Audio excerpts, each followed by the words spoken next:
परमेश्वर ने ये मौका में दिया है कि हम परमेश्वर के धन्यवाद करने का, स्तुति करने का, आराधना करने का मौका हमें मिला है।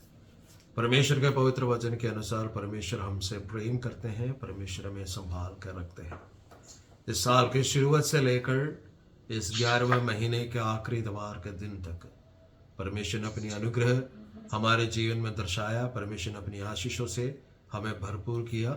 उसके लिए मैं परमेश्वर का धन्यवाद, स्तुति, प्रशंसा करता हूँ। विभिन्न प्रकार के परिस्थितियों से होकर हम में से प्रत्येक व्यक्ति को गुजरना पड़ा, लेकिन परमेश्वर हमेशा हमारे लिए वफादार बना रहा। परमेश्वर अपनी आशीषों को हमारे जीवन में उंडेलता रहा।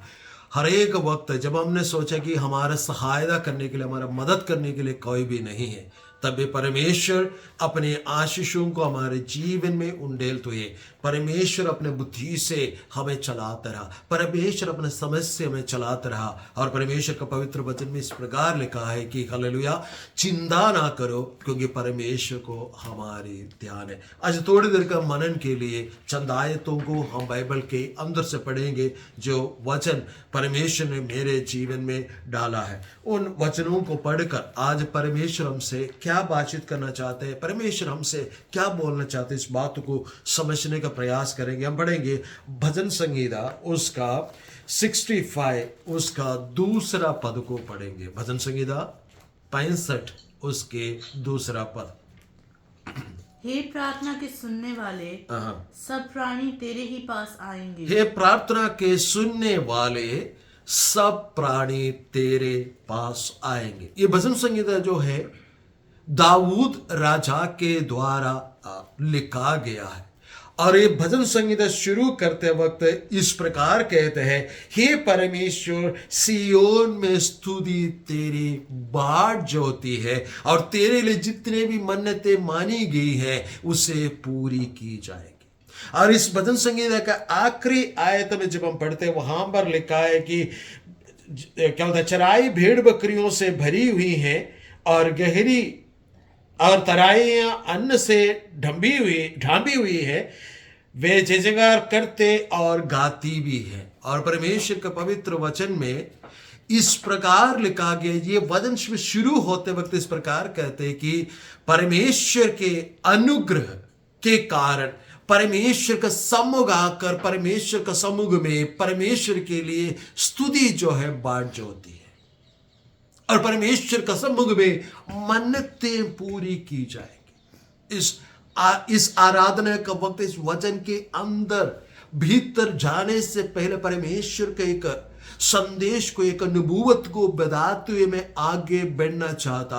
यदि आपके जीवन में परमेश्वर के बाट जो होते हुए परमेश्वर के सम्मुख में प्रार्थना करते हुए मन्नत तो मानते हुए आप बैठते हैं, तो ऐसा दिन आने वाला है जैसे हमने भजन संगीता के लास्ट में पढ़ा है, वे जय जयकार करेंगे और गाते भी रहेंगे। बोलने का मतलब यही है कि परमेश्वर हमारी स्थिति को बदलकर अपनी आशीषों से भरपूर कर हमारा प्रार्थनाओं को सुनकर उत्तर देकर बहुतायत से आनंदित करने का मौका परमेश्वर हमें देंगे। हालेलुया।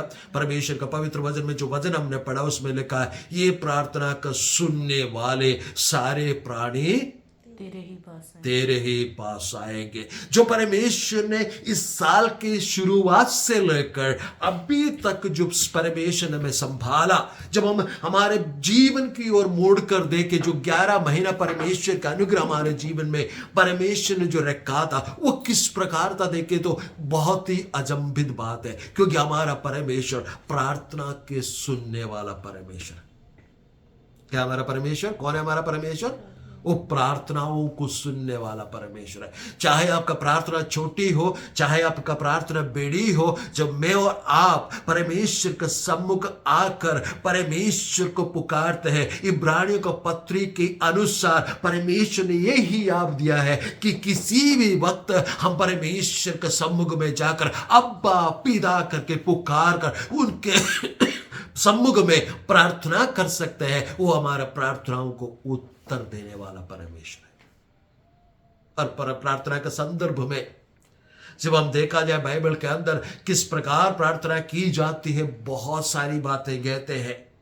कुछ लोग प्रार्थना करते वक्त आंसू बहा बहा कर परमेश्वर का सम्मुख में प्रार्थना करते हैं। जितने लोगों ने भी आंसू बहा बहा कर परमेश्वर का सम्मुख में प्रार्थना किया, परमेश्वर ने उनका प्रार्थनाओं को सुना, है ना। हाजरा से लेकर जब हम देखते हैं कलीसिया, जो पहली शताब्दी का कलीसिया थी, जो प्रार्थना आंसू बहा बहा कर किया, उन तमाम प्रार्थनाओं के उत्तर परमेश्वर ने दिया। यदि आप आंसू बहा कर परमेश्वर का सम्मुख में प्रार्थना करते हैं, परमेश्वर का पवित्र वचन में लिखा है वो हमारे इधर उधर ना हमारा मारे फिरने को जानता है और हमारे आंसुओं को अपने कुप्पी में संभाल कर रखता है।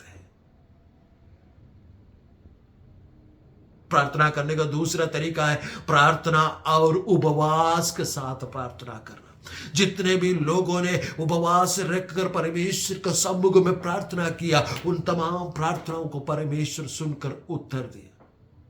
परमेश्वर हमारा प्रार्थनाओं को सुनने वाला परमेश्वर है, इसलिए सारे प्राणी उसके समीप में, उसके सम्मुख में पहुंचती है ताकि परमेश्वर से वो आशीषें प्राप्त कर सके।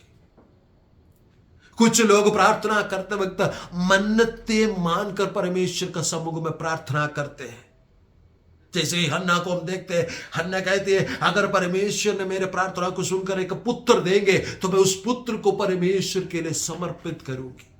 परमेश्वर ने उसके प्रार्थना सुनकर इस्राएल में सबके ऊपर भय छा जाने वाला एक नबी के रूप में हन्ना के पुत्र शामुएल को परमेश्वर ने इस्तेमाल किया।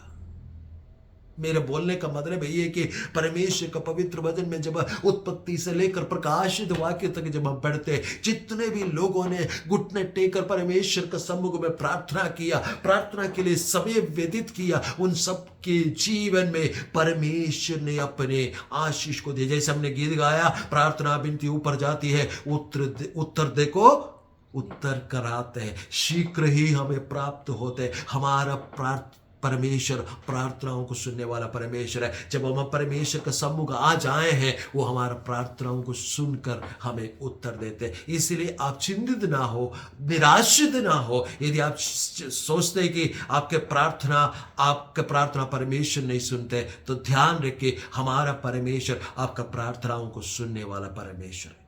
दूसरी बात हमें क्या देखने को मिलते हैं कि जब हम परमेश्वर का पवित्र वचन से पढ़ते हैं, जब हम तीसरी आयत को पढ़े कोई तीसरी आयत, अधर्म के काम मुझ पर प्रबल हुए हैं, हमारे अपराधों को तू ढांप देगा। दूसरी बात, हमारा परमेश्वर जिसकी उपासना आराधना करने के लिए हम आए हैं, वो परमेश्वर कौन है? हमारे अपराधों को ढांपने वाला परमेश्वर है। परमेश्वर का पवित्र नाम को स्तुति प्रशंसा होवे कि वो हमारे अपराधों को ढांपते। जब 32वां भजन संहिता में इस प्रकार लिखा है, धन्य व्यक्ति जिसका पाप क्षमा किया गया और जिसके अपराधों को ढांपा गया। प्रभु यीशु मसीह पर विश्वास करने के द्वारा मेरे और आपके पापों को परमेश्वर ने क्षमा कर दिया है। प्रभु यीशु मसीह के पवित्र वचन में पहला यूहन्ना पहला अध्याय उसका 9वीं आयत में इस प्रकार लिखा है, यदि हम अपने पापों को मान ले तो प्रभु यीशु मसीह का लहू हमें सब पापों से शुद्ध करते हैं। जब हमें पापों से शुद्ध करने के बाद परमेश्वर हमसे प्रेम कर कर हमारी पुरानी बातों को हमारा परमेश्वर याद नहीं करते। मैं आपसे इस प्रकार कहना चाहूंगा कि हमारा परमेश्वर हमारे अतीत को, पुराने बातों को देखकर वैसा ही व्यवहार करने वाला परमेश्वर नहीं है। यदि परमेश्वर ने हमारे पापों को क्षमा किया है, अपराधों को ढांप दिया है, समुद्र के गहरे स्थान में फेंक दिया है, तो उससे परमेश्वर दोबारा याद नहीं करता है, बल्कि परमेश्वर आने वाला भविष्य को हमारे जानते हुए, क्योंकि हमारा भविष्य को परमेश्वर अपने हथेली पर लिख कर रखा है, उस भविष्य के अनुसार हमारे साथ व्यवहार करता है। कितना महान परमेश्वर है जिसकी उपासना आराधना हम करते हैं। इसीलिए हम इस 11 महीने में परमेश्वर हमारे जीवन में किया उन उपकारों को याद करते हुए उस परमेश्वर का धन्यवाद करें, और क्योंकि परमेश्वर ने हमारे अपराधों को ढांप कर हमारे अधर्मों को क्षमा करते हुए, हमारे पापों को क्षमा करते हुए हमें धन्य स्थिति में रखा है। इसलिए मुझको और आपको क्या करना चाहिए? परमेश्वर की आराधना उपासना और भी अधिकाय से, इच्छा से और जुनून से हमारा परमेश्वर की आराधना करना चाहिए। तीसरी बात, ये परमेश्वर क्या करते हैं? 7वीं आयत को पढ़िए, क्या लिखा है? तू जो समुद्र का महाशब्द, उसकी तरंगों का महाशब्द और देश देश के लोगों का कोलाहल शांत करता है। यहां पर कहते परमेश्वर महासमुद्र के तरंगों को शांत करता है और जाति जाति के लोगों के कोलाहल को शांत करता है।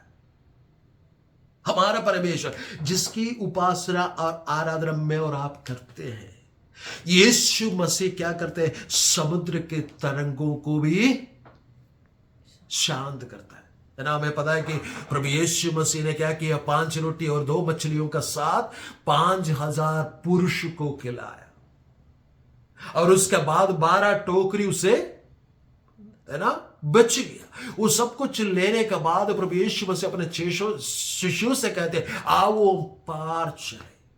जब वो पार चल रहे थे, प्रभु यीशु मसीह तकिया रखकर सो गए। तो क्या हो गया? परमेश्वर का पवित्र वचन में लिखा है कि समुद्र में आंधी तूफान आने के कारण लहरें उठी, तरंग उठी और वो नाव डूबने पर पहुंचा।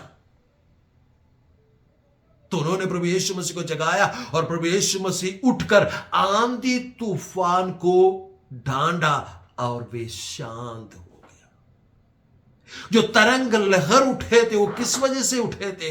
आंधी और तूफान की वजह से उठे थे। मेरे और आपके जीवन में आंधी तूफान भेजकर तरंगों को उठाकर हमें नाश करने का प्रयास किया हुआ लोगों के तमाम क्या बोलते हैं, दुर्बुद्धियों को, गलत विचार धारणाओं को, कुटिल बुद्धियों को मेरा परमेश्वर शांत करने वाला एक नबूवत के रूप में इसे ग्रहण करके परमेश्वर का धन्यवाद, स्तुति, प्रशंसा करें। क्योंकि प्रभु यीशु मसीह का सम्मुख में, सियोन में परमेश्वर के लिए उसकी स्तुति बाट जो होती है। जब हम आप परमेश्वर की आराधना करते हैं, परमेश्वर हमारे शत्रुओं के कोलाहल को भी शांत करते हैं। शत्रु किस लिए आते हैं? है ना?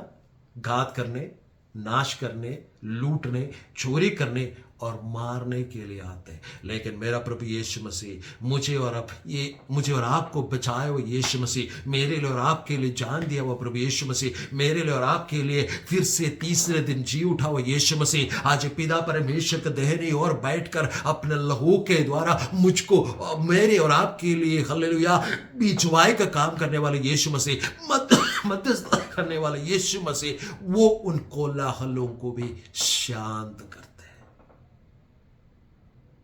परमेश्वर कहते हैं, आज तुम मुश्किल में है, परेशानी में है, दुख में है, मुझे छुटकारा कहाँ से होगी और मेरे हालात कब बदलेगा करके तुम सोचते हो।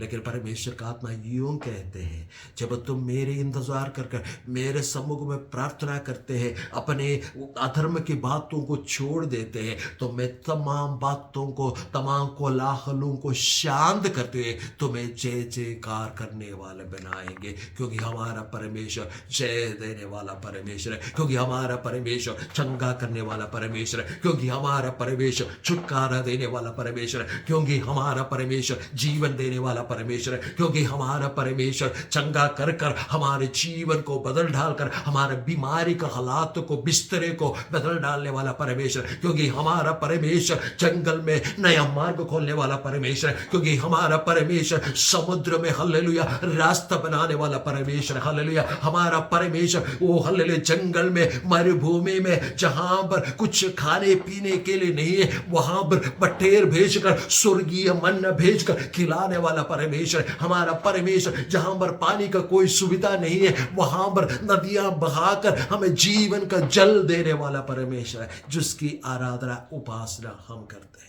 इसलिए आज सुबह का वक्त परमेश्वर हमसे यूं कहते हैं, यदि तुम आज चिंतित और मन्नतें मान कर परमेश्वर का सम्मुख में बैठे हैं, तो परमेश्वर यूं कहते हैं, ऐसा दिन आने वाला है। एक और बार हम उसके उस भजन संगीत का आखिरी आयत को पढ़ेंगे, क्या लिखा हुआ है। चराइयाँ भेड़ बकरियों से आपके भरी हुई हैं, जीवन के चराइयों में भेड़ बकरियों से भर जाएंगे। हाँ, और तराइयाँ अन्न से ढपी हुई और हैं। चराइयां जो है अन्न से ढांभी हुई होंगी। हाँ, वे जय जयकार करती वे जय जयकार करते हुए और गाती भी है। गाती हुए आपका पास आएंगे। हालेलुया। वहां पर आनंद का माहौल, जय जयकार का माहौल इन दिनों में परमेश्वर देने वाला है। इसलिए इस नए महीने में, 12वें महीने में जब आप प्रवेश होने वाले हैं, मैं आपसे कहना चाहता हूं अगले महीना आपके जीवन में परमेश्वर ने जो वायदाएं आपके जीवन में इस साल में किए थे शुरुआत में, वो सारी चीजें परमेश्वर पूरा करने जा रहे हैं। विश्वास करें और परमेश्वर के सम्मुख में प्रार्थना करते रहे, क्योंकि परमेश्वर प्रार्थना को सुनने वाला परमेश्वर है। इस वचन के द्वारा परमेश्वर हमें आशीष और बरकत